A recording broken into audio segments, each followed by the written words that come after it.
করিমগঞ্জ জেলার পাথারকান্দির নালুগাঁওয়ে গরুচোর সন্দেহে ৩ যুবকের ওপর গণপিটুনি ও গুলিচালনের অভিযোগে তীব্র চাঞ্চল্যের সৃষ্টি হয়েছে।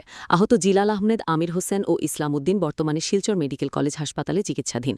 অভিযোগ, হারিয়ে যাওয়া গরু খুঁজতে গিয়ে তারা স্থানীয়দের হাতে আক্রান্ত হন। ঘটনার ভিডিও ইতিমধ্যে সামাজিক মাধ্যমে ছড়িয়ে পড়েছে। এই ঘটনায় একাধিক নাম আমার নাম নাজিমুদ্দিন। বাড়ি বাড়ি মামবাড়ি। ঘটনা কিতা হয়েছে? ঘটনা হইল গত 1 তারিখ দিনের বেলায় আমার বাতিজা এবং আমার বাইকনা তারা দুইজনে মানে বাইপাসও আনিয়া গরু ইটা বান্ধিয়া দেয়। ডেইলি দিনেও দেওয়া হয় গরু।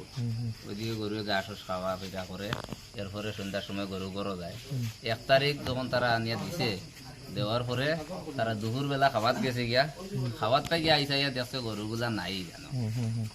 এরকম ছুটিয়া মনে গেছে গিয়া, এরপরে তারা খুঁজাইছে, চতুর্দিকে খুঁজাইয়া গরুটা পাইছে না, না পাইয়া সন্ধ্যা হয়ে গেছে। সন্ধ্যার পরে গরু আইয়া আবার টর্চ লাইট লইছে, লইয়া আবার তারা গেছে গিয়া ও সাইড ঘুরি ঘুরি ঘুরি ঘুরি গিয়া, এরপরে একটা গরু গিয়া পাইছে, ছোট বাচ্চা একটা পাইয়া ও গরুটা তারা লইয়া আইতে চাইছে। তখন মানে ও গ্রামের মানুষে, গ্রামের নাম নালুগাঁও, নালুগাঁও গ্রামের মানুষ, তারা কইছে যে গরুটা তোমরা খানতে গিয়া বলে, এটা আমরা গরু ছুটিয়া আইসলো, আমরা ওগু নেওয়া চাইছি হইয়া। ও তারা যে সুর সুর হইয়া তারারে আটক করে দিছে। তখন আরো যে 3টা গরু, এই 3টা গরু পাওয়া গেছে না, এখনো ওইটা পাওয়া গেছে না। আর ও একটা যেটা পাওয়া গেছিল, ওইটাও তারা লোকে মানুষের লোকে তারা গরুটাও আটক করে দিছে কেন করিয়া তারা মাইট দূর করছে। এরপরে আমরা প্রায় 1.5-2 ঘন্টা পরে আমরা মানে খবর পাইছি, পাইয়া দৌড়িয়া গেছি ওখানে। যাওয়ার পরে আমরা যারা গেছিলাম, যাওয়ার পরে আমরা তো চাইছি যে যদি সত্যি তোমরা মানুষ একটাই রাস্তাতে আমরা মানে মাতিমু, দেখমু যে ঠিক তারা কিতা করছে, কোনো ভুল করলো নি কেন আইয়া না। তারা আমরা কোনো কথা শুনছে না, না শুনিয়া ইগুন্তরে আবার মারা লাগাইছে। লোকে আমরা যারা গেছি সবরে মারা আরম্ভ করছে। মারছে প্রথমে মারধর করছে, মানে লাত্তাইছে, লাঠি দিয়ে বাড়িয়াইছে। এরপরে মানুষে হাত দিয়ে ধরছে, দৌড়িয়া যে ইয়ারগান বন্দুক ইটা দিয়া লাগাই লাগাইয়া গুলিও করছে। বর্তমানে যারা আক্রান্ত করাইছে তারা কই? তারা বর্তমানে মানে শিলচর মেডিকেল কলেজে আছে। অবস্থা কিরকম তারা বর্তমানে? বর্তমানে তার অবস্থা মানে এটা সবকিছু রিপোর্ট আমরা পাইছি। দুইজন যে আক্রান্ত হয়েছে তার নাম? একজনের নাম হইল আমির উদ্দিন, আর একজনের নাম হইল ইসলাম উদ্দিন। আমির উদ্দিনের বাবার নাম? আমির উদ্দিনের বাবার নাম হইল একরাম উদ্দিন। আর ইসলাম উদ্দিনের বাবার নাম? ইসলাম উদ্দিনের বাবার নাম হইল আব্দুল জব্বার। এই তাদের বাবারা কি করে? আব্দুল জব্বার যে ইসলাম উদ্দিনের বাবা, তাই আজকে প্রায় 8 মাস থেকে ফেরালাইছে মারা, কোনো একদম অসহায়, চৌকেও দেখুন না, এদিকে ফেরালাইছেও মারা।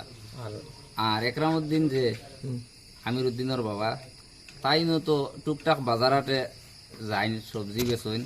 আর ও গরুর বাচ্চা যে 3 থান আছে, ও গুণটোর উপরে তান চলাফেরা, মানে ও গুণতে। আপনার সম্পর্কে ওনারা কি হন? আমির হোসেন আমার বাত্তিজা, আর ইসলাম উদ্দিন আমার বাইক আত্মীয়। আমার ঘটনা যে হয়েছে তার জন্য আপনারা কি পুলিশে মামলা করেছেন? হ্যাঁ, পুলিশে আমরা এফআইআর করেছি। পুলিশ কি তদন্ত শুরু করেছে? পুলিশ তদন্ত করছে, কিন্তু এখনো কোনো আসামিকে ধরা হয়েছে না। ধরা হয়েছে না। এই ঘটনা নিয়ে আপনারা ঊর্ধ্বতন কর্তৃপক্ষের কাছে বিচার চাইরানি? আমরা তো বিচার চাই, আর অথচ আমরা পুলিশ প্রশাসনের কাছে বা ডিসি এসপি আমরা সবার কাছে মানে বিচার চাই যে এটা সত্যি যেটা ওটা তদন্ত করিয়া বিচার হোক। আর যে ছেলে দুইজনকে আক্রান্ত করে তারা কি নাবালক না পুরো বয়স্ক? না না, তারা বয়স, একজনের বয়স 16 বছর, আর একজনের মানে 17 বছর ক্রস করছে, একদম ছোট ছোট বাচ্চা। নাম মোহাম্মদ আবু তাহির।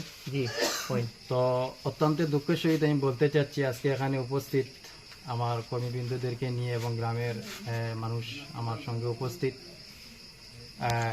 বিগত 1 তারিখে যে ঘটনাটি ঘটেছে সেটার তীব্র ভাষায় ধিক্কার এবং নিন্দা জানাই। এই ঘটনাটি অত্যন্ত দুঃখজনক ঘটনা। আমি ভিডিওর মাধ্যমে দেখেছি যে ছোট ছোট 2জন বাচ্চাকে নির্মমভাবে, নিরীহভাবে এরা মারধর করেছে। আমি পাথারকান্দি পুলিশ প্রশাসন সহ করিমগঞ্জ ডিস্ট্রিক্টের এসপি ডিসি মহোদয়ের দৃষ্টি আকর্ষণ করছি যে এই ঘটনাটিতে আপনারা কেন্দ্র করে সঠিক তদন্ত করে দোষীদেরকে আপনারা আইনি ব্যবস্থা গ্রহণ করেন। কারণ